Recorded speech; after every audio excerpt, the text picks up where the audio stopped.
Hello students, नमस्ते बच्चों। मैं आपकी जनरल साइंस की टीचर हूँ। मेरा नाम है चेतना जाट और मुझे लगभग 8 वर्षों का अनुभव है पीएससी में, एसआई में और आपके जो भी व्यापम की परीक्षाएं होती है उन्हें पढ़ाने का।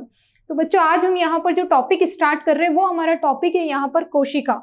सबसे पहला टॉपिक यहाँ पर हम स्टार्ट कर रहे हैं कोशिका, जिसे हम कहते हैं सेल। कोशिका स्टार्ट करने का एक उद्देश्य होता है, जब भी हम बायोलॉजी पढ़ते हैं तो ये टॉपिक को शुरुआत में या पहले क्यों पढ़ा जाता है।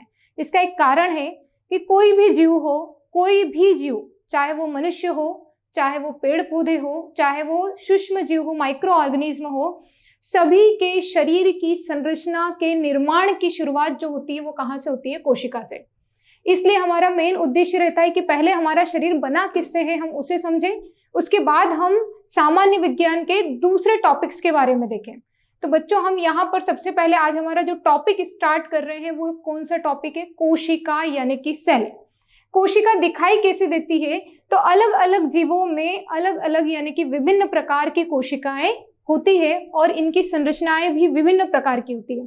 सामान्य तौर पर जब हम कोशिका की बात करते हैं तो कोशिका कुछ इस प्रकार की हम यहाँ देख सकते हैं। ये एक कोशिका है और कोशिका के अंदर कई सारी यहाँ पर संरचनाएं हमें दिखाई दे रही है। जैसे हम यहाँ पर बोल सकते हैं कि ये वाली जो संरचनाएं हैं ये कोशिका के भीतर की संरचना है। फॉर एग्जाम्पल, ये वाली संरचना को हम क्या कह रहे हैं? न्यूक्लियस यानी कि केंद्रक। न्यूक्लियस यानी कि केंद्रक। अब ये केंद्रक किसके अंदर है? कोशिका के अंदर है। मतलब ये क्या हुआ? कोशिका का अंग हुआ। ठीक है। अगर हम यहाँ पर दूसरी संरचना देखें तो बच्चों आपको कुछ ऐसी संरचना दिखाई दे रही है यहाँ पर, ये वाली, और इस संरचना का नाम होता है एंडोप्लाज्मिक रेटिकुलम यानी कि अंतःप्रद्रव्य जालिका। एंडोप्लाज्मिक रेटिकुलम अंतःप्रद्रव्य जालिका की बात करें तो ये भी कोशिका के भीतर है। ठीक। आगे यदि हम बात करें तो आपको एक और संरचना दिखाई दे रही है जिसे हम कहते हैं लाइसोसोम। ये भी कोशिका के भीतर है। आगे हम देखें तो यहाँ पर छोटे छोटे कण हमें दिखाई दे रहे हैं जिन्हें हम कहते हैं राइबोसोम। ये भी कोशिका के भीतर है। इनके हिंदी नाम भी यही है। तो इस प्रकार कोशिका कई सारे छोटे छोटे कणों से, कई सारी छोटी छोटी संरचनाओं से मिलकर बनी होती है। अब बच्चों, कोशिका जब इन कणों से मिलकर बनी है, जैसे ये माइटोकॉन्ड्रिया हो गया या फिर कोशिका के अंदर का जो लिक्विड होता है जिसे हम साइटोप्लाज्म यानी कोशिका द्रव्य कहते हैं, तो ये जितने भी कण है कोशिका के भीतर है, तो ये कोशिका के अंग हुए। ये क्या हुए? कोशिका के अंग। तो कोशिका भी कहीं ना कहीं छोटे छोटे कणों से मिलकर बनी होती है जिन्हें हम कहते हैं कोशिकांग। कोशिकांग मतलब कोशिका के अंग। यदि हमें कोई पूछे कि माइटोकॉन्ड्रिया क्या है या माइटोकॉन्ड्रियन क्या है तो आप क्या कहोगे? मैडम, ये कोशिकांग है, ये कोशिका का अंग है, ये कोशिका के भीतर होता है। अगर हमें कोई पूछे कि केंद्रक क्या है तो हम कहेंगे ये कोशिकांग है, ये कोशिका के भीतर होता है, ये कोशिका का अंग है। कोई भी कण जो कोशिका के भीतर होता है उसे हम क्या कहते हैं? कोशिकांग कहते हैं। क्या कहते हैं बच्चों? कोशिकांग कहते हैं। ये याद रखना है। तो कोशिका कई सारे छोटे छोटे कणों से मिलकर बनी होती है और इन सारे कणों को हम क्या कहते हैं? कोशिकांग कहते हैं। लेकिन हमारे शरीर की सबसे छोटी इकाई कोशिका मानी जाती है। जैसे आप रसायन विज्ञान में, केमिस्ट्री में पढ़ते हो कि परमाणु जो होता है, एटम जो होता है, वो पदार्थ का छोटा कण है। लेकिन बाद में आपने ये भी देखा था ना कि एटम के अंदर भी इलेक्ट्रॉन, प्रोटॉन, न्यूट्रॉन होते हैं। ऐसे ही हमारे शरीर की सबसे छोटी इकाई कोशिका है। लेकिन कोशिका में भी कौन होते हैं? केंद्रक, mitochondria, endoplasmic reticulum, ribosome, lysosome, ये सब होते हैं कोशिका के भीतर। तो कोशिका किससे मिलकर बनी है? कोशिकांगों से मिलकर बनी है। ठीक। यदि हम बच्चों आगे चले यहाँ पर तो यहाँ पर आप देख सकते हो कि कोशिका क्या है। तो हम यहाँ कहेंगे कि कोशिका जीवन की संरचनात्मक तथा कार्यात्मक इकाई होती है। अब जीवन की संरचनात्मक यानी कि स्ट्रक्चरल, जो हमारे शरीर की संरचना बनाए। जीवन की संरचनात्मक मतलब स्ट्रक्चरल और कार्यात्मक मतलब फंडामेंटल या फिर फंक्शनल, हम कह सकते हैं, इकाई होती है।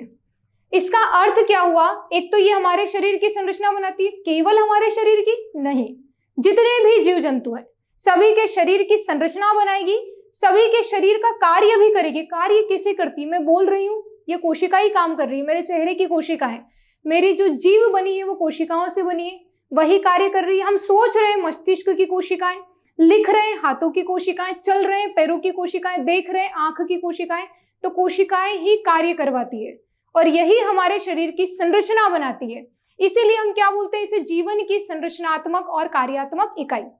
इससे पहले अभी मैंने क्या बताया कि जो कोशिका होती है उसमें कई सारे छोटे छोटे कण होते हैं, जैसे केंद्रक मैंने बताया आपको, माइटोकॉन्ड्रिया बता दिया, राइबोसोम, लाइसोसोम, एंडोप्लाज्मिक रेटिकुलम, ये सारे छोटे छोटे कणों से मिलकर कोशिका बनी है। तो हमने कह दिया ये कोशिका। अब बच्चों यहाँ पर यदि कोशिकाएं आपस में जुड़ जाए, बहुत सारी कोशिकाएं आपस में क्या हो जाए, जुड़ जाए। मान लो मैंने कहा कि ये एक कोशिका, ये नेक्स्ट, ये नेक्स्ट, ये अगली कोशिका, ये अगली कोशिका। जब कोशिकाएं आपस में जुड़ जाती है तो इसे हम क्या बोलते हैं, कोशिकाओं का समूह। इसे हम कहते हैं कोशिकाओं का समूह, ग्रुप ऑफ सेल्स। और कोशिकाओं का समूह कहलाता है बच्चों ऊतक। ऊतक यानी कि टिश्यू। कोशिकाओं के समूह को हम क्या कहते हैं, ऊतक यानी कि टिश्यू कहते हैं। तो यदि हमें परीक्षा में पूछ लिया जाए कि ऊतक है, पहला ऑप्शन आया कोशिकाओं का समूह और दूसरा ऑप्शन इससे एकदम रिलेट हो गया और लिख दिया समान प्रकार की कोशिकाओं का समूह। दोनों आंसर सही है, लेकिन दोनों में प्रायोरिटी किसे जाती है, समान प्रकार की कोशिकाओं का समूह। ऊतक क्या होता है, तो प्रायोरिटी जाएगी समान प्रकार की कोशिकाओं का समूह। समान प्रकार का मतलब क्या, ऐसी कोशिकाएं जो संरचना में समान है। इन सारी कोशिकाओं की संरचना एक जैसी होनी चाहिए, इसकी, इसकी, इसकी, सभी की। जब सभी की संरचना एक जैसी होगी, सभी का कार्य एक जैसा होगा, सभी की उत्पत्ति एक ही स्थान से होगी। उत्पत्ति यानी कि ओरिजिन, जहां से इनका निर्माण होता है। तो वे कोशिकाएं जो संरचना, कार्य, उत्पत्ति तीनों में समान होती है, ऐसी कोशिकाओं के समूह को हम कहते हैं ऊतक। क्या कहते हैं, ऊतक कहते हैं। इसी प्रकार से जब ऊतक आपस में जुड़ते हैं, मान लो कि ये सारी कोशिकाएं आपस में जुड़ गई और इन्होंने बना दिया ये टिश्यू। और ऐसे ही जब कई सारे ऊतक आपस में जुड़ेंगे, ये एक ऊतक, ये नेक्स्ट, ये अगला, ये नेक्स्ट, तो इसी प्रकार से जब ऊतकों का समूह होगा तो ऊतकों के समूह से बनता है क्या, अंग। ऊतकों के समूह से क्या बनता है, अंग यानी कि ऑर्गन। तो ऑर्गन अगर हमें पूछे कि क्या है तो हम क्या कहेंगे, ऊतकों का समूह। और अगर हमें पूछे ऊतक क्या है तो हम क्या क्या कहेंगे, समान प्रकार की कोशिकाओं का समूह। ठीक है, तो समान प्रकार की कोशिकाओं का समूह ऊतक। ऊतकों के समूह से बना अंग, कैसे, एक हाथ बन गया, नाक बन गया, कान बन गया, ये सब क्या, ऊतकों के समूह से बना अंग। ऐसे ही जब अंग आपस में मिलते हैं तो बनता है अंग तंत्र। दो हाथ हो गए, दो पैर हो गए, दो कान हो गए, नाक हो गए, तो ये क्या है, ये अंग तंत्र है। तो अंग मिलेंगे और बनेगा अंग तंत्र। अंग तंत्र यानी कि बच्चों ऑर्गन सिस्टम। अंग तंत्र का मतलब क्या होता है, ऑर्गन सिस्टम। और ये सारे अंग तंत्र मिलकर बनाते हैं हमारा शरीर। शरीर यानी कि बॉडी। हमारा ही नहीं, पौधे होंगे तो उनका, अन्य जीव जंतु होंगे तो उनका। ठीक है, तो देखो ये जो शरीर है इसके बनने की शुरुआत कहाँ से हुई, सेल से। शरीर के बनने की शुरुआत कहाँ से हुई, सेल से हुई। इसीलिए इसे क्या कहा, संरचनात्मक। यही तो है जो हमारे पूरे शरीर का निर्माण कर रही है। इसी ने अंग बनाए, इसी ने अंग तंत्र बनाया और इसी से बना हमारा शरीर। इसीलिए इसे हमने क्या कहा, संरचनात्मक। हमारी आंखों में दो प्रकार की कोशिकाएं होती है, एक शलाका और एक शंकु, रोड्स एंड कोन्स। एक कोशिका जो हमें देखने में सहायता करती है, शलाका, और एक वो जो लाल, हरा, नीला, पीला रंग पहचानने में सहायता करती है, जिसे हम शंकु यानी कि कोन्स कहते हैं। तो आंखों की कोशिकाएं कार्य कर रही है या नहीं कर रही, बिल्कुल कर रही है, जिसे हम देख पा रहे हैं। जैसे कि गाय भैंस में तो शंकु होते ही नहीं, बेचारों की जिंदगी ब्लैक एंड व्हाइट होती है। ठीक है, लेकिन हमारे अंदर तो शंकु है, जिससे कि हम रंगों को पहचान पा रहे हैं। ये कोशिकाएं रंगों को पहचानने में सहायता कर रही है। हाथों की कोशिकाएं क्या कर रही है, लिखने में कर रही है। तो कहीं ना कहीं ये क्या कर रही है, कार्य कर रही है। तो इसीलिए इसे हमने क्या बोला, कार्यात्मक इकाई। तो यहाँ पर हमारी कोशिका की परिभाषा हमें समझ में आती है कि ये एक तो शरीर का निर्माण करती है, दूसरा ये क्या करती है, कार्य करती है। इसीलिए इसे हमने क्या बोला, structural and functional unit of life, या फिर फंडामेंटल यूनिट ऑफ लाइफ, या फिर जीवन की संरचनात्मक व कार्यात्मक इकाई। आगे देखते हैं कि कोशिका और क्या क्या कर सकती है, कितने प्रकार की होती है, या फिर कोशिका यहां पर हम देखें तो अच्छा एक क्वेश्चन देखो पहले, अभी जो हमने समझा परिभाषा, उसमें प्रश्न दिया है समान कोशिकाओं के समूह जिनके कुछ विशेष कार्य हैं। समान कोशिकाओं के समूह, अब समान वर्ड आ गया, मतलब मैंने 3 वर्ड बताए थे, संरचना, कार्य, उत्पत्ति। अंग कहेंगे, अंग प्रणाली यानी कि ऑर्गन सिस्टम कहेंगे, ऊतक यानी कि टिश्यू कहेंगे, या फिर नन ऑफ दिस यानी कि उपरोक्त में से कोई नहीं। तो यहां पर बच्चों सही उत्तर क्या होगा, अभी जस्ट देखा, समान प्रकार की कोशिकाओं का समूह क्या कहलाता है, ऊतक कहलाता है। क्या कहलाता है, ऊतक कहलाता है। तो समान प्रकार की कोशिकाओं का समूह क्या कहलाएगा, ऊतक। तो प्रश्न का उत्तर क्या आएगा यहाँ पर, ऊतक आएगा। आगे बढ़ते हैं बच्चों, कोशिका की कुछ बेसिक इंफॉर्मेशन यहाँ पर हम देखेंगे कि कोशिका में मेन बेसिक इंफॉर्मेशन क्या होती है। तो सबसे पहला कोशिका के बारे में हम पढ़ रहे हैं। आप क्या पढ़ रहे हो, अभी मैं क्या पढ़ा रही हूँ आपको, तो आप बोलोगे मैडम कोशिका, आप कोशिका पढ़ा रहे हो और हम कोशिका का अध्ययन कर रहे हैं। तो हम क्या कर रहे हैं, कोशिका का अध्ययन, और कोशिका के अध्ययन को कहते हैं साइटोलॉजी। कोशिका के अध्ययन को क्या कहते हैं, साइटोलॉजी। साइटोलॉजी हिंदी में इसे हम ये भी बोल सकते हैं क्या, कोशिका विज्ञान। कोशिका विज्ञान, साइटोलॉजी को हम हिंदी में कह सकते हैं कोशिका विज्ञान। तो कोशिका का अध्ययन क्या कहलाता है, साइटोलॉजी। बहुत ही इंपॉर्टेंट और ऑब्जेक्टिव बेस सारे पॉइंट्स हैं यहाँ पर, एकदम सारी चीजें यहाँ पर ऑब्जेक्टिव बनने वाली है कि कोशिका के अध्ययन को क्या कहते हैं, और 4 ऑप्शन मिल जाएंगे। तो आपको आंसर पता होना चाहिए, कोशिका के अध्ययन को क्या कहते हैं, साइटोलॉजी कहते हैं। अब एक वैज्ञानिक होते हैं जिनका नाम है रॉबर्ट हुक। क्या नाम है, रॉबर्ट हुक। रॉबर्ट हुक जो होते हैं, सबसे पहले इन्होंने ही कोशिका की खोज करी थी। ओक, आपने एक पेड़ का नाम सुना होगा जिसे कॉर्क भी कहते हैं। उस पेड़ की छाल का अध्ययन रॉबर्ट हुक ने किसमें किया, माइक्रोस्कोप में। किसमें किया, माइक्रोस्कोप। माइक्रोस्कोप एक उपकरण का नाम होता है, ऐसा उपकरण जिन पदार्थों को हम अपनी खुली आंखों से नहीं देख सकते, नेकेड आइज से नहीं देख सकते, उन्हें हम इस उपकरण की सहायता से देख सकते हैं। तो रॉबर्ट हुक ने क्या किया, पेड़ की छाल को किसमें देखा, माइक्रोस्कोप में देखा। जब रॉबर्ट हुक ने पेड़ की छाल को माइक्रोस्कोप में देखा तो रॉबर्ट हुक को कुछ विशिष्ट प्रकार की इस तरह की संरचना दिखाई दी, डब्बेनुमा संरचना या कमरे की जैसी संरचना। विभिन्न प्रकार के वैज्ञानिक इसे विभिन्न नाम दे सकते हैं। ये कमरे की जैसी संरचना है, डब्बेनुमा संरचना है, और रॉबर्ट हुक ने कहा कि ये तो एक पिंजरे की जैसी संरचना है। एक कमरा मतलब कि एक तरह से पिंजरा हुआ, और पिंजरे में क्या बंद किया जाता है, या तो पक्षी या कैदी। तो ये पिंजरे की जैसी संरचना है जहां पर कैदियों को बंद किया जाता है। और फॉरेन में जो अंग्रेजी होती है थोड़ी सी स्टैंडर्ड होती है, तो उन्होंने कहा पिंजरा, और पिंजरे को वो बोलते हैं सेल। पिंजरे को इंग्लिश में क्या कहते हैं, सेल। तो रॉबर्ट हुक ने कहा कि ये तो सेल लाइक स्ट्रक्चर है, ये पिंजरे नुमा संरचना है, हम उसी पिंजरे को जेल कहते हैं।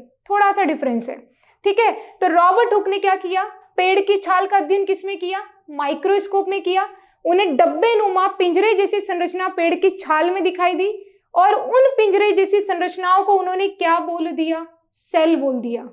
यानी कि रॉबर्ट हुक ने सबसे पहले सेल को देखा, सेल की खोज करी, और सबसे पहले सेल शब्द भी किसने दिया, रॉबर्ट हुक ने दिया। तो यहाँ पर 2 पॉइंट निकलते हैं। सर्वप्रथम कोशिका की खोज किस वैज्ञानिक द्वारा की गई, तो उत्तर होगा आपका बच्चों रॉबर्ट हुक। कोशिका शब्द, सेल शब्द किस वैज्ञानिक द्वारा दिया गया, तब भी उत्तर क्या होगा, रॉबर्ट हुक।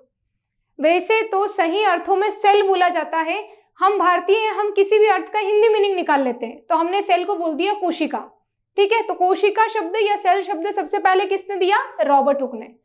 अब नेक्स्ट बात यहाँ पर यह आती है कि रॉबर्ट हुक ने खोज तो करी, लेकिन पौधे के कुछ भाग ऐसे होते हैं जो निर्जीव होते हैं, नॉन लिविंग होते हैं। कुछ भाग नॉन लिविंग होते हैं, कुछ लिविंग होते हैं, जिसमें से पेड़ की छाल जो होती है वो नॉन लिविंग है, वो निर्जीव है, और वहीं से कोशिका की खोज करी रॉबर्ट हुक ने। तो रॉबर्ट हुक ने कौन सी कोशिका की खोज की, जीवित या मृत, तो सही उत्तर क्या होगा, रॉबर्ट हुक ने मृत कोशिका की खोज की। रॉबर्ट हुक ने किस कोशिका की खोज की? मृत। तो हमने क्या कहा कि साइटोलॉजी के जनक रॉबर्ट हुक। अब क्यों बोल दिया साइटोलॉजी के जनक? क्योंकि सबसे ज्यादा कोशिका पर अध्ययन करने वाले वैज्ञानिक ने सबसे पहले खोज कर ली, कोशिका शब्द दे दिया, तो सबसे ज्यादा कोशिका पर अध्ययन जिन्होंने किया वो रॉबर्ट हुक है। इतना अध्ययन किया कि इन्होंने एक पुस्तक लिख दी, और उस पुस्तक का जो नाम है, उस पुस्तक का नाम है माइक्रोग्राफिया। रॉबर्ट हुक की पुस्तक का नाम क्या है? माइक्रोग्राफिया। और इसमें रॉबर्ट हुक ने सबसे ज्यादा जिसके बारे में लिखा है वो है सेल, जैसे कि उनकी गर्लफ्रेंड हो, सबसे ज्यादा। तो रॉबर्ट हुक की पुस्तक का नाम माइक्रोग्राफिया, और माइक्रोग्राफिया पुस्तक में रॉबर्ट हुक ने सबसे ज्यादा किसके बारे में वर्णन किया? तो हम कहेंगे सेल के बारे में। रॉबर्ट हुक ने सेल को देखा किसमें? माइक्रोस्कोप में देखा। कौन सी कोशिका की खोज की? मृत कोशिका की खोज की। मुझे लगता है कि आपको यहां तक क्लियर हुआ होगा। आगे बच्चों यदि हम बात करें तो रॉबर्ट हुक ने कोशिका की खोज कब की? 1665 में।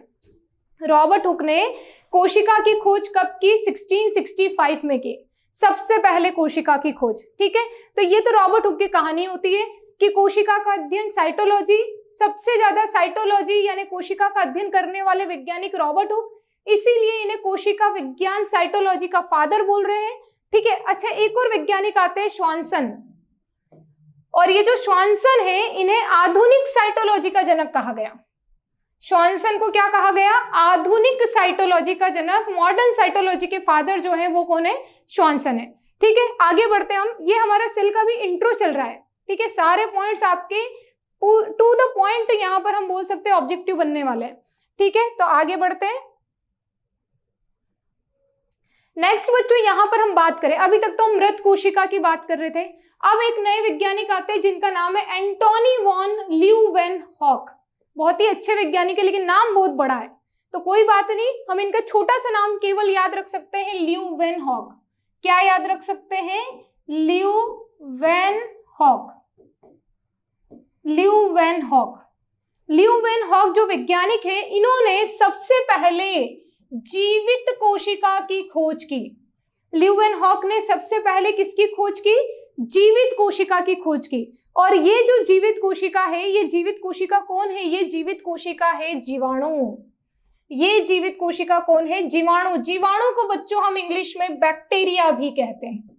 जीवाणु को हम क्या कहते हैं? बैक्टीरिया। तो ल्यूवेनहॉक ने सबसे पहले जीवित कोशिका की खोज की, और इस जीवित कोशिका का नाम क्या है? इस जीवित कोशिका का नाम है बैक्टीरिया। ल्यूवेनहॉक ने और भी कोशिकाओं की खोज करी है, लेकिन सबसे पहले जिस कोशिका की खोज की वो है जीवाणु। इसके अतिरिक्त ल्यूवेनहॉक ने, हम यहाँ बोल सकते हैं आरबीसी, आपने कभी नाम सुना? हमारा जो रक्त होता है, रक्त में कोशिका, एक प्रकार की कणिका जिसका नाम है आरबीसी, पाई जाती है। लाल रक्त कणिका या रेड ब्लड कॉर्पुस्कल्स कहते हैं, और सामान्य भाषा में कोशिका भी बोल सकते हैं, लाल रक्त कोशिका। तो रक्त में पाई जाने वाली आरबीसी, जिसके कारण हमारे रक्त का रंग लाल होता है। इसके अतिरिक्त शुक्राणु कोशिका जो नर जनन कोशिका होती है। ठीक है, तो इन सारी कोशिकाओं की खोज भी किसने करी है? ल्यूवेनहॉक ने। आरबीसी, शुक्राणु कोशिका, जीवाणु कोशिका, और इन सब को सम्मिलित रूप से कहा जाता है एनिमलक्यूल्स। क्या कहा जाता है? एनिमलक्यूल्स। एनिमलक्यूल्स। एनिमलक्यूल्स किसे कह रहे हैं हम? जीवाणु यानी कि बैक्टीरिया, जीवाणु, बैक्टीरिया, आरबीसी यानी कि लाल रक्त कणिकाएं, स्पर्म सेल यानी कि शुक्राणु कोशिका जो कि नर जनन कोशिका होती है। शुक्राणु कोशिका, शुक्राणु कोशिका, नर जनन कोशिका, इन सब की खोज किसके द्वारा की गई है? ल्यूवेनहॉक के द्वारा। और इन सब को हम क्या कहते हैं? एनिमलक्यूल्स कहते हैं। क्या कहते हैं? एनिमलक्यूल्स। लेकिन सबसे पहले किसकी खोज की ल्यूवेनहॉक ने? जीवाणु की। अब बच्चों हम मानव की यदि बात करें तो मानव में मेनली कितने गुणसूत्र होते हैं? तो हम कहेंगे 46 क्रोमोसोम। इनकी कहानी आगे भी हम पढ़ेंगे। तो मनुष्य की कोशिका में 46 क्रोमोसोम यानी कि 23 जोड़े गुणसूत्र पाए जाते हैं। ठीक, तो सबसे पहले मृत कोशिका रॉबर्ट हुक, और जीवित कोशिका ल्यूवेनहॉक, और जीवित कोशिका का नाम जीवाणु। ठीक है, रॉबर्ट हुक की पुस्तक का नाम यहां पर फिर से हम देख सकते हैं माइक्रोग्राफिया। चलो आगे चलते हैं। अब बच्चों यहाँ पर कुछ आपके और भी इंपॉर्टेंट ऑब्जेक्टिव बेस यहाँ पर पॉइंट्स आ रहे हैं। सबसे पहला पॉइंट यहाँ पर आप देख सकते हो कि सबसे छोटी कोशिका पृथ्वी पर हम बोल सकते हैं सबसे छोटी कोशिका तो माइकोप्लाज्मा। इतना याद रखो बहुत है, पूरा नाम याद रखने की बजाय। माइकोप्लाज्मा जो होता है, माइकोप्लाज्मा लेड लेवी वैसे इसे हम बोलते हैं, या फिर माइकोप्लाज्मा गैलीसेप्टिकम, ये सबसे छोटी कोशिका याद रखना है। पृथ्वी पर सबसे छोटी कोशिका माइकोप्लाज्मा लेड लेवी। और सबसे बड़ी कोशिका, तो सबसे बड़ी कोशिका जो होती है वो यूकैरियोटिक कोशिका है, जो कि जीवित कोशिका है। और ये किसकी कोशिका है? एक जीव जिसका नाम है शुतुरमुर्ग। शुतुरमुर्ग जो अंडा देता है वो पृथ्वी की सबसे बड़ी कोशिका है। कुछ इस प्रकार से देखिए आप, तो ये पृथ्वी की सबसे बड़ी कोशिका का नाम है शुतुरमुर्ग का अंडा। ठीक है, तो शुतुरमुर्ग का अंडा पृथ्वी की सबसे बड़ी कोशिका और माइकोप्लाज्मा लेड लेवी पृथ्वी की सबसे छोटी कोशिका हम बोल सकते हैं। आगे देखते हैं। नेक्स्ट यदि हम बात करें बच्चों यहाँ पर, तो सबसे लंबी जंतु कोशिका। जंतु मतलब तो आप समझते ही होंगे, जंतु मतलब मैडम हम भी तो जंतु ही हैं। हम जंतु हैं, बिल्कुल, मनुष्य को जंतुओं में ही रखा गया है। ठीक है, पृथ्वी पर यदि हम पृथ्वी का विभाजन करें बायोलॉजी के स्तर पर, तो एक तरफ पेड़ पौधे मान लो और एक तरफ जीव जंतु, फिर बाद में 5 जगत की बात होती है। तो एक तरह से हम भी किस में आते हैं? जंतुओं में ही आते हैं, एनिमल्स में ही आते हैं। और हम जब जंतुओं में आते हैं तो जंतुओं की सबसे लंबी कोशिका, मैंने बड़ी नहीं बोला है, मैंने लंबी बोला है, लॉन्गेस्ट, लार्जेस्ट नहीं। ठीक है, तो यहां पर हम क्या वर्ड यूज कर रहे हैं? लॉन्गेस्ट, लंबी। और जंतुओं की सबसे लंबी कोशिका कौन होती है? तंत्रिका कोशिका, नर्व सेल। तंत्रिका कोशिका, नर्व सेल, या बच्चों इसी को हम कहते हैं न्यूरॉन। इसी को हम क्या कहते हैं? न्यूरॉन। कहाँ होती है मैडम? हमारे शरीर में। हमारे शरीर में ये हमारे मस्तिष्क में होती है, हमारे ब्रेन में होती है, हमारे मस्तिष्क में होती है। और हमारे शरीर की एकमात्र ऐसी कोशिका जो विभाजन नहीं करती, इसीलिए हम हेलमेट पहन के गाड़ी चलाते हैं, क्योंकि अगर ये विभाजन नहीं करेगी, सिर में चोट लग गई तो नई कोशिका नहीं बनेगी। इसीलिए हेलमेट सिर में ही लगाया जाता है, हाथ पैरों में इसीलिए नहीं पहनते हैं। ठीक है, तो जीवों की सबसे लंबी कोशिका क्या है? जीवों की सबसे लंबी कोशिका तंत्रिका कोशिका। कुछ ऐसी दिखाई देती है बच्चों, ये सबसे लंबी कोशिका तंत्रिका कोशिका। जरूरी नहीं है ऐसा ही देखें, इसे हम ऐसा लंबा करके भी देख सकते हैं। ठीक है, तो जीवों की सबसे लंबी कोशिका तंत्रिका, सबसे बड़ी पृथ्वी की कोशिका शुतुरमुर्ग का अंडा, और सबसे छोटी माइकोप्लाज्मा लेड लेवी। आगे चलते बच्चों, यहाँ पर हम नेक्स्ट बात करें तो यहाँ पर हम बोल सकते हैं पादप में सबसे लंबी जीवित कोशिका। आप देख सकते हो पादप में, अभी मैंने जंतु की बात करी थी जो तंत्रिका कोशिका थी, अब मैं बात कर रही हूँ किसकी? पौधों की। और पौधों में सबसे लंबी जीवित कोशिका कौन सी है बच्चों? एसिटाबुलेरिया। पौधों में सबसे लंबी जीवित कोशिका एसिटाबुलेरिया। कुछ इस प्रकार के ये जीव होते हैं, पौधे होते हैं, और इनमें सबसे लंबी जीवित कोशिका क्या है? एसिटाबुलेरिया। ठीक है, चलो आगे बढ़ते हैं।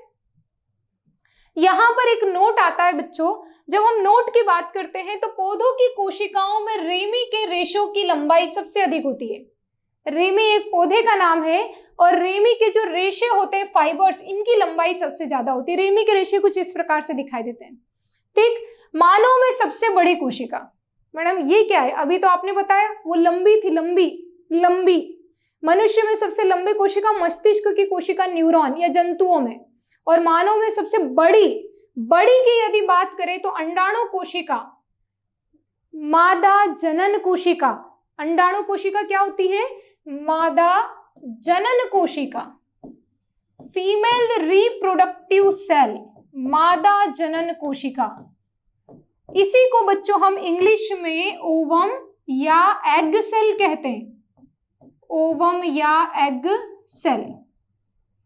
ठीक, तो मनुष्य में सबसे बड़ी कोशिका अंडाणु, सबसे लंबी तंत्रिका, और यहां पर मानव में सबसे लंबी हमने देख ही लिया है तंत्रिका कोशिका।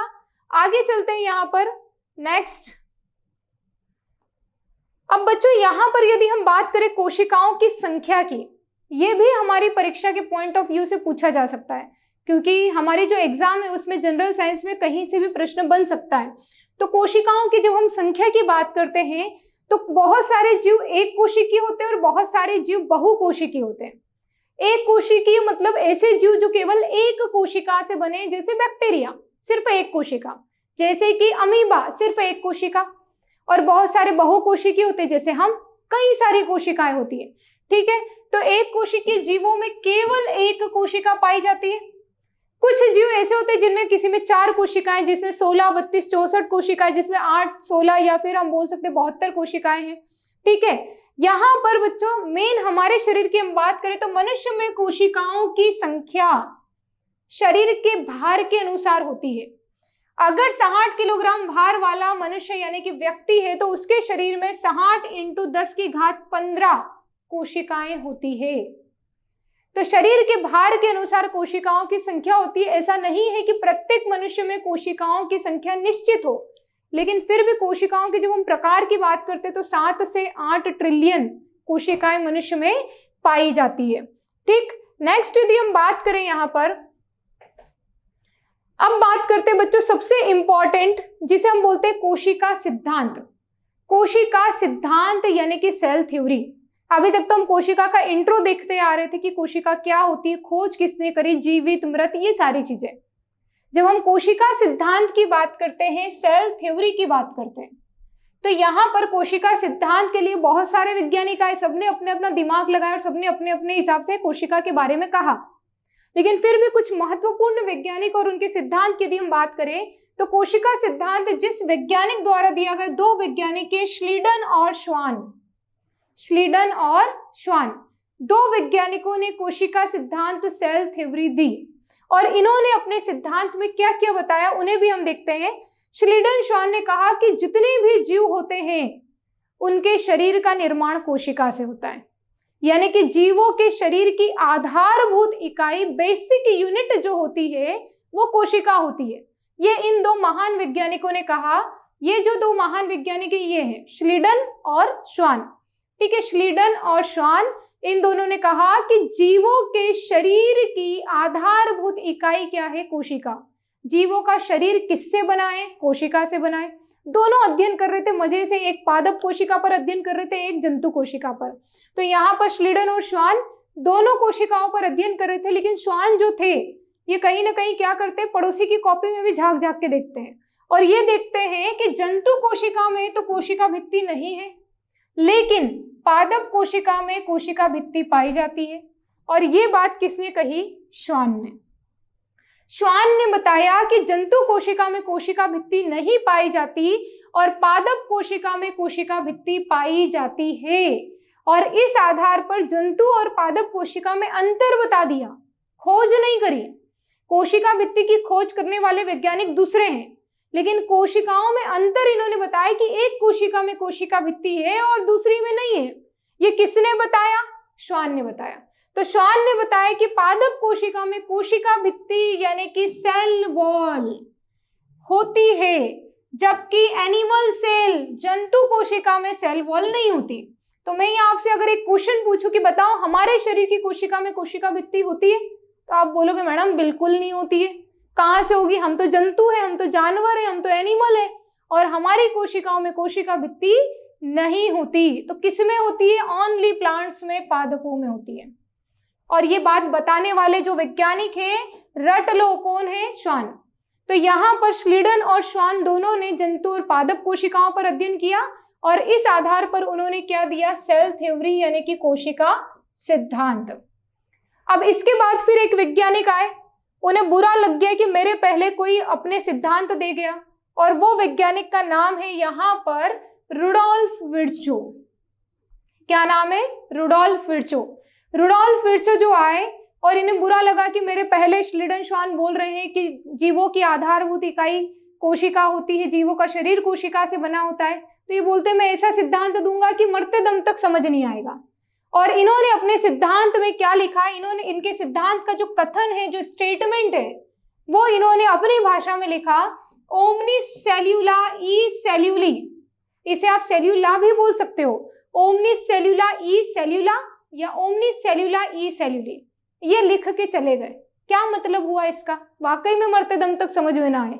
तो ओमनिस सेल्यूला ई सेल्यूली का बहुत ही सरल अर्थ होता है बच्चों। इन्होंने कहा कि अस्तित्व में उपस्थित कोशिकाओं से नई कोशिकाओं का निर्माण।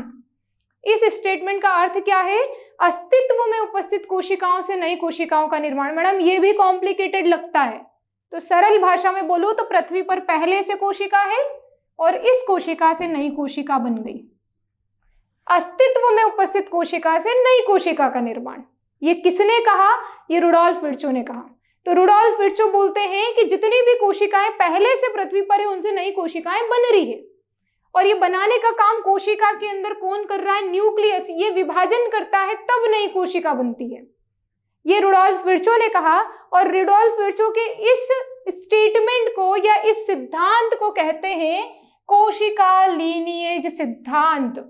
इंग्लिश में कहते हैं बच्चों सेल लीनिएज थ्योरी।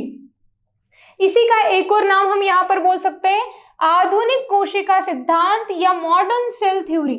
बहुत सारे नाम आते हैं बायोलॉजी में और हमें याद करना पड़ता है, क्योंकि मान लो कोशिका लीनिएज सिद्धांत ना ऑप्शन में देखकर उन्होंने बोल दिया कि आधुनिक कोशिका सिद्धांत किस वैज्ञानिक द्वारा दिया गया, तब भी हमें पता होना चाहिए कि रुडोल्फ विर्चो के सिद्धांत को ही इन नामों से जाना जाता है। एक और नाम होता है सेल डॉक्ट्राइन, ये भी रुडोल्फ विर्चो के सिद्धांत का नाम है सेल डॉक्ट्राइन। ठीक है, तो यहाँ पर ये तीनों नाम हमें याद रखने हैं कि आधुनिक कोशिका सिद्धांत या सेल लीनिएज थ्योरी यानी कि कोशिका लीनिएज सिद्धांत या सेल डॉक्ट्राइन किस वैज्ञानिक द्वारा दिया गया, तो आंसर होगा रुडोल्फ विर्चो। और केवल कोशिका सिद्धांत की बात आए तो दो महान वैज्ञानिक, कौन? श्लीडन और श्वान। ठीक है, तो ये मेन कोशिका सिद्धांत के बारे में बस इतना याद रखोगे काफी है। ये इस प्रकार से दिखाई देते थे रुडोल्फ विर्चो। क्या करेंगे मैडम देख के हम। ठीक है, चलो आगे बढ़ते हैं।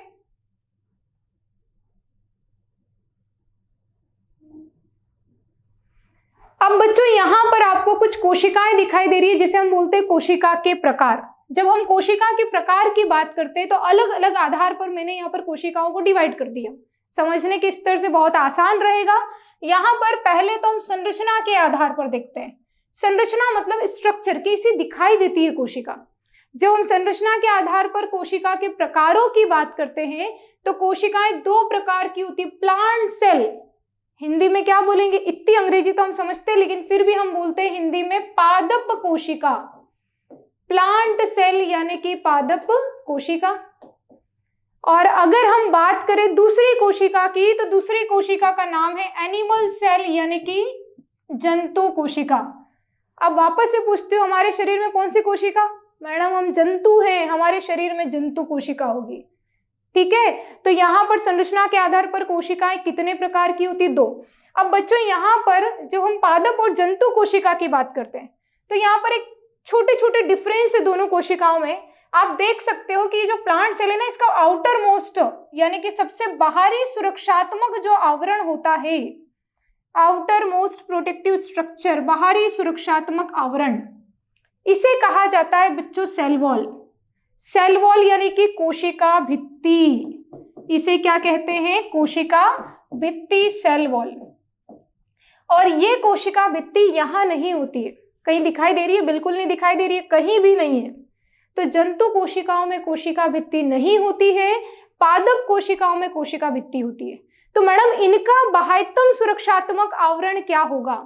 बच्चों इनकी जो लेयर होती है, जो ये वाली लेयर सबसे बाहरी, इसे कहा जाता है कोशिका झिल्ली सेल मेम्ब्रेन। इसे क्या कहा जाता है? कोशिका झिल्ली सेल मेम्ब्रेन, सेल मेम्ब्रेन, कोशिका झिल्ली।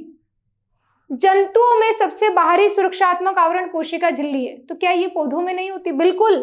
कोशिका भित्ति के अंदर एक और लाइन दिख रही है, देखो आपको, ये है कोशिका झिल्ली जो पौधों में भी है, लेकिन पौधों में कोशिका भित्ति भी होती है। ठीक है, आगे यदि हम बात करें बच्चों तो यहाँ पर आपको देखो पादप कोशिका में एक चीज दिखाई दे रही है जो काफी बड़ी है, काफी बड़ी संरचना, और इस संरचना को बोलते हैं हम वैक्यूल। वैक्यूल मतलब क्या? वैक्यूल मतलब रिक्तिका।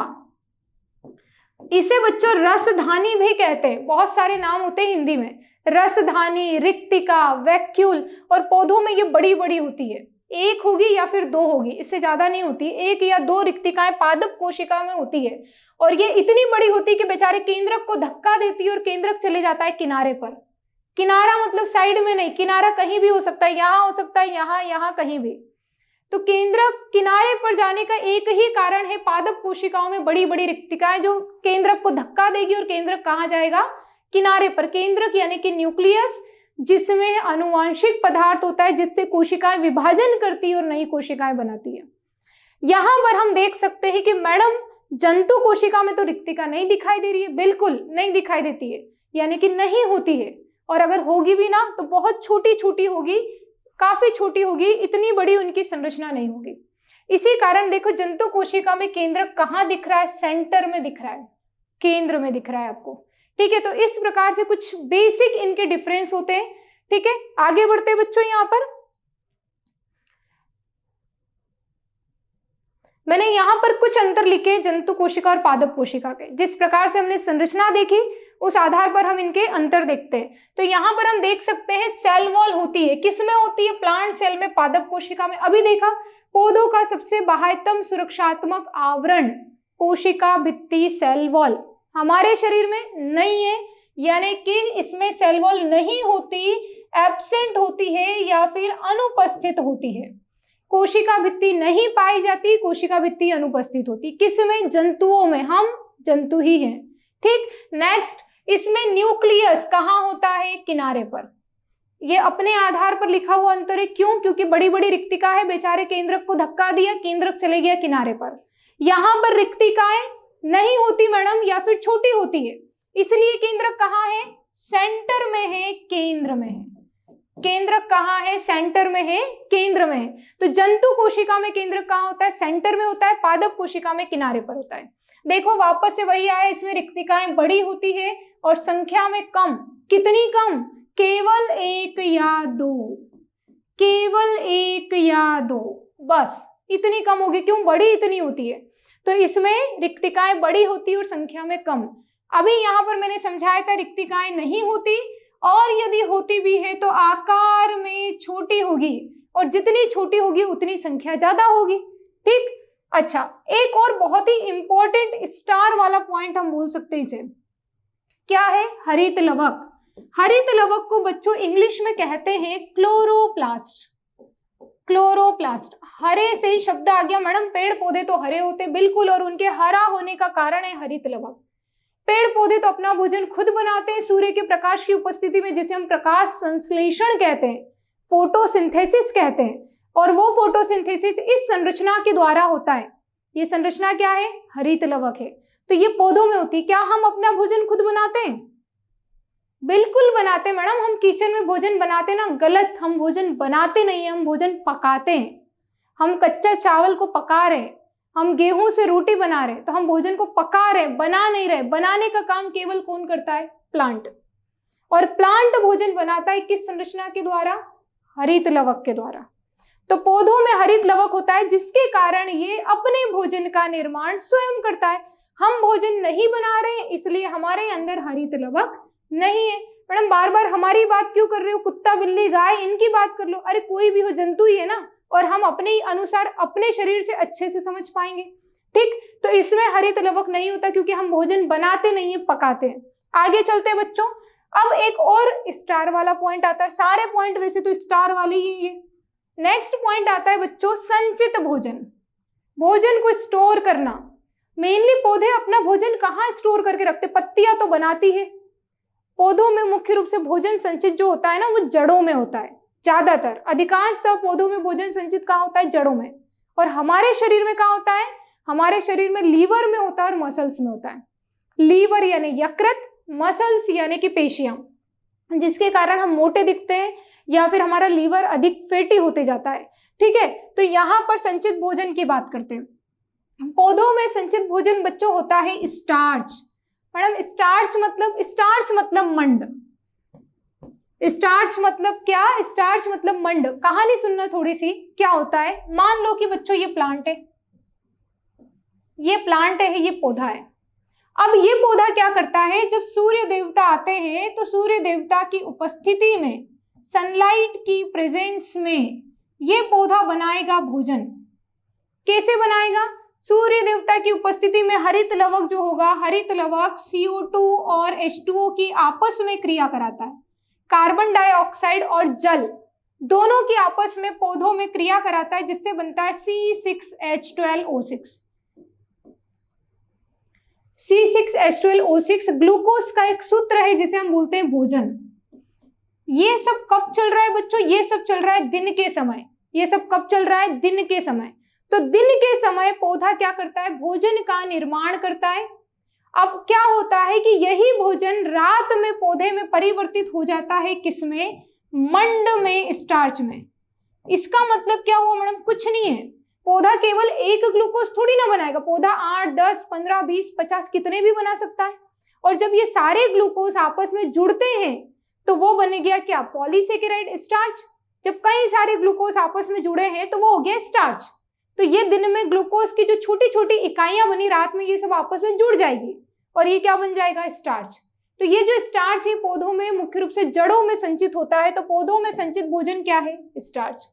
इसी स्टार्च को, स्टार्च मतलब चावल, स्टार्च मतलब गेहूं, स्टार्च मतलब मक्का, स्टार्च मतलब आलू, खाता कौन है? जंतु। तो इसी स्टार्च को खाएंगे कौन? जंतु। अब इसको हमने खाया, ये जटिल भोजन है हमारे शरीर में। हमारा शरीर इस स्टार्च को पचाएगा, यानी कि इसमें अगर 10 ग्लूकोज जुड़े हैं तो सबको तोड़ देगा, वापस अलग अलग कर देगा। बिग बॉस का घर है ये। तो सारे अलग अलग हो जाएंगे और सब जंतु अलग अलग हो गए, तो फिर से बन गया क्या? फिर से बन गया क्या? ग्लूकोज। तो जब स्टार्च का पाचन होता है तो फिर से बनता है क्या? ग्लूकोज। कहाँ? हमारे शरीर में। और इस ग्लूकोज से बनती है क्या? ऊर्जा, यानी कि एनर्जी, जिससे हम बोलते हैं, चलते हैं, मस्ती करते हैं, हमारा आमाशय भोजन को पचाता है, हमारा हृदय धड़कता है। ये सब किससे होता है? ऊर्जा से। लेकिन हमने खाया तो ठूस ठूस के, लेकिन काम कुछ नहीं किया। तो उस स्थिति में क्या होता है? उस स्थिति में ये ग्लूकोज ऊर्जा में परिवर्तित नहीं होगा और ये ग्लूकोज परिवर्तित हो जाएगा बच्चों किसमें? ग्लाइकोजन में। किसमें परिवर्तित हो जाएगा? ग्लाइकोजन में। और जब ग्लूकोज ग्लाइकोजन में परिवर्तित हो जाएगा तो ये ग्लाइकोजन हमारे शरीर में स्टोर हो जाएगा। ये ग्लाइकोजन हमारे शरीर में स्टोर हो जाएगा। कहां पर स्टोर हो जाएगा? यकृत और पेशियों में। ठीक है। तो जंतुओं में संचित भोजन क्या होगा? जंतुओं में संचित भोजन होगा ग्लाइकोजन। कहाँ स्टोर होगा? पेशियों में और यकृत में, यानी कि लीवर में। आगे चलते बच्चों नेक्स्ट। तो इसमें सेंट्रियोल नहीं होता। किसमें? पौधों में।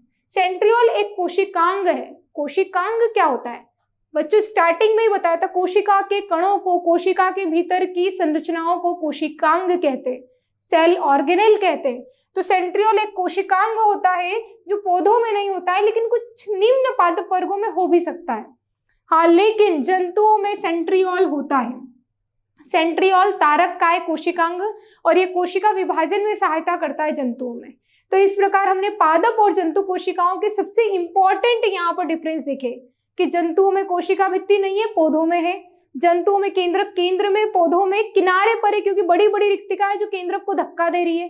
पादपों में बड़ी बड़ी रिक्तिकाएं होती है जो 1 या 2 ही होगी, जंतुओं में नहीं होगी, और यदि होगी तो संरचना में छोटी होगी, आकार में छोटी होगी, संख्या में अधिक होगी। पौधों में संचित भोजन स्टार्च, जंतुओं में क्या होगा? ग्लाइकोजन। तो इस तरह से बच्चों हमारी कोशिका का ये इंट्रो और ये कोशिका के प्रकार समाप्त होते हैं। थैंक यू बच्चों।